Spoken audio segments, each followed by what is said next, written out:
Hey everybody, this is Matt and we're at Texas Toast Guitars. Thanks for watching. Well, as the title would imply, today we're going to talk about prototyping some double cutaway guitars in the style of the Paul Reed Smith that I've been doing with Steve over at Maximum Guitar Works. And I've got a couple things I want to show you here. But a lot of people kind of think that, well, you just plug a bunch of numbers into your CNC machine and out pops the body. Or you draw it on a piece of wood and you cut it out and you run it through the pin router and it's done. The simple fact of the matter is, though, that anytime you're prototyping an instrument, especially one that people know and already love, you've got to get it right. So every so often you have to make a handful of them before you land on what you're gonna actually eventually use. You guys know all that, right? But a lot of people don't know that. So so let's take a look at the first one that Steve did. Now this is one of the things that you're going to notice immediately is, well, gee, Matt, that doesn't look like PRS wood. You're right, because as you can imagine, every time that you do a prototype of something, whether you use a CNC machine or you build it by hand, if you're testing stuff, you don't want to use the greatest material, the fanciest lumber, certainly not the most expensive wood that you can get, because you're not 100% sure it's going to work out. You can be pretty close, but you want to do some tests, right? So this actually has like a bunch of different pieces. It's got a poplar and alder back. It's got a multi-laminate maple top, as you can see. But this was a great place to start because it allowed us to do how does the outline look? How does the carve look? How does the neck pocket look? How do the control, in this case the little dishes for the controls, look? Steve also did some cool stuff here with the switch that I'm going to talk with you guys about. But one thing is that if you're using plans from an actual Paul Reed Smith and you say, you know what though, I want to use the cool Hipshot 2-point trim. Well, the hole for the man bridge, M-A-N-N, is different from the Hipshot bridge. So the Hipshot bridge doesn't exactly fit in here. So it's a good thing that we did a prototype. Now, I'm assuming that we could get a man bridge and plop it in here. But really, the whole point of this exercise, this is the first one. You can even see he wrote number 1 PRS trim on here. This is for a custom 24 style body for a 24 fret guitar. Neck pocket is the same as it's gonna be, but on the the iterations after this one, the neck pocket got a little deeper. When he gets these to us, we are still going to have, there's a boatload of sanding that has to happen on these. We'll have to fit the neck. We'll have to angle the neck pockets to get the necks in there just right, matching the carve, and then we'll put the pickups and stuff in. So now let's take a look at what he did for number 2. So we learned a lot from the first one. So Steve was like, all right, I think I feel good. Let's go ahead and use some swankier lumber, because when you're prototyping everything, it costs some money. You know what I mean? The machine has to run. The lumber costs something, even if you're using not the highest end flame maple and Honduran mahogany, even if you're using like some stuff that you're gluing up to do tests with. Once you get past that, then you still have to do some prototyping, and that's cool, but it still costs money. So we decided that the hot setup was going to be to use a nice piece of maple and a nice piece of Honduran mahogany for the back, and we would go ahead and once this guitar gets all the way done, we'll be able to sell it and recoup some of the losses from all of the prototyping, right? So, okay, so in this instance here, you can see that it's the bridge hole for the trem looks a little bit different, but the bodies are the same. Okay, so this one is cut for a Godo or Hipshot or anything like that. It's got a nicer piece of maple for the top. Actually, it's actually a really nice piece of maple for the top, so that's cool. Honduran mahogany back, and the control layout looks good. He's got little dishes here for the knobs to fit in. The neck pocket is a little bit deeper, okay, and we still will have to angle the neck pocket so that it works with the carve of the body, because as you can see, the carve of the body, it's not flat. There's a carve right here, so we need to angle the neck pocket so that the neck fits in the body correctly.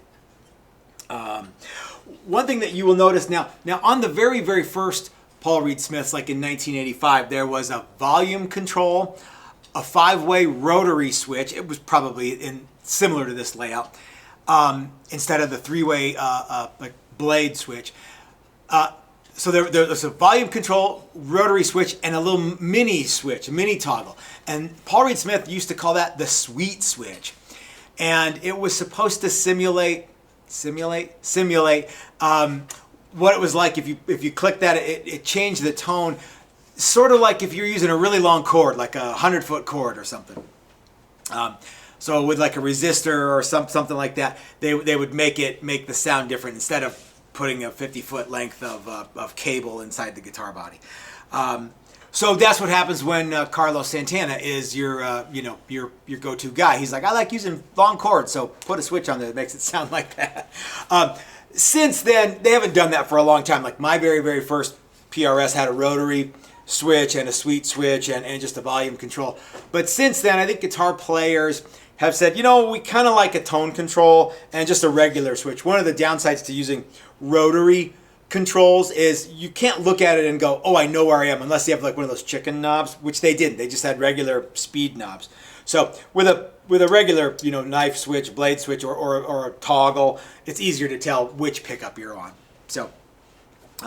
So again, what will happen is the necks that we get will be we'll have to fit the necks, we'll have to fret the necks, and then we'll have to route for pickups. So you'll actually get to choose when you come out for your PRS workshop, you'll get to choose what pickups you want. You'll be able to choose like P90s or humbuckers, and these are going to be really, really excellent guitars. Now, I know that everybody who signed up for the first two in 2024, I think they're all the way sold out. But everybody who signed up for those knew going in that they were going to get something really special. Okay.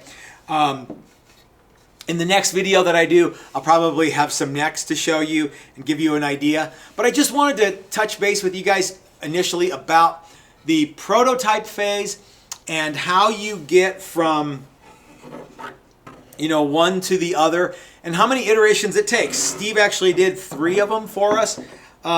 He did this original one that was kind of the proof of concept, if you will. Then he did one for us with a trem. He also did one for us with a that's got a wraparound bridge. Now, the wraparound bridge has a completely different angle than the trem, so the neck has to be slightly different than everything else going in. So the original PRSs, I think, were angled neck pockets and angled necks. I believe that ours are we're just going to see if we can get away with just angling the pocket and see if everything looks right. And that's kind of like I said, you don't just put it in the automatic guitar making machine and stuff spits out. You have to test this stuff, right? The other thing is Steve did a really cool thing here with the blade switch. As you can imagine, so like you see how the top is a carve right there. You want the blade switch to be kind of angled. So he angled where the switch goes so that it rides the contour of the top. And this is all stuff that takes time to figure out, and he actually figured it out on his proof of concept body here. Okay, so that's a cool thing. When we get these, we are going to have to do a figure out neck fitting, figure out frets, figure out pickups. Of course, we have the off-body alignment pins fore and aft, and you'll be able to put a template on the back and put your neck in there, and we'll route for pickups and everything, and it'll be super cool, just like we do on our Challenger guitars. And that way you'll be able to choose, like, I want 2 humbuckers or 2 P90s or 3 P90s or a P90 and a humbucker, or whatever you guys want to do. Since you're bringing the pickups, I can't guess what you want, and I think it would be cool for us to use the pin router and put pickups in. So the PRS class, PRS workshop is coming up. Like I said, I think 2024 is all the way sold out, but we've got more coming in 2025, and I think this is going to be a really popular workshop. No, belay that. I know it's going to be a really popular workshop. These are really, really cool, you guys, and looking forward to showing you in the next video what the necks look like and what it looks like when necks are fit and pickups are routed. And of course, there'll probably be some finish application that that Chris might walk you through, because when you come out to this workshop, you show up with nothing except some pickups, and we walk you all the way through building your own PRS style guitar, and you do everything from this is by the way, if you worked at Paul Reed Smith, this is something that you would be handed along with the neck, and then you would massage it and get it all perfectly right, get your neck fit and pickups done, and then you would sand it and sand it and sand it and seal it and shoot your color coats and shoot your clear coats and then assemble it. So when you walk out on Friday after a week's worth of work, you have a really excellent, super cool PRS inspired carved top guitar. That's going to be the envy of every kid on your block. So I want you guys to sign up for these workshops. Links in the description below to Texas Toast Guitars. Of course, we still offer the Les Paul and the Strat and the Tele and the PRS. We're doing the hollow body stuff. We're doing neck through SG this year. We've got a lot of cool new classes. So get signed up for them. There's only 6 spots in every class. So once they're gone, they're gone. And these are, ask anybody who's been to any one of these workshops. This is an opportunity that you will not forget ever. So come on out and be a part of this and make something really excellent. If you have any questions, you guys, please leave them in the comment section below. If you like what we do, hit the thumbs up, subscribe, join our Patreon page, help us out by buying stuff from Stu Mac and supporting our channel that way. We're going to keep these videos ad-free for as long as we can because I hate dumb commercials, even though I realize that my videos are in many ways commercials for my shop, which why wouldn't they be?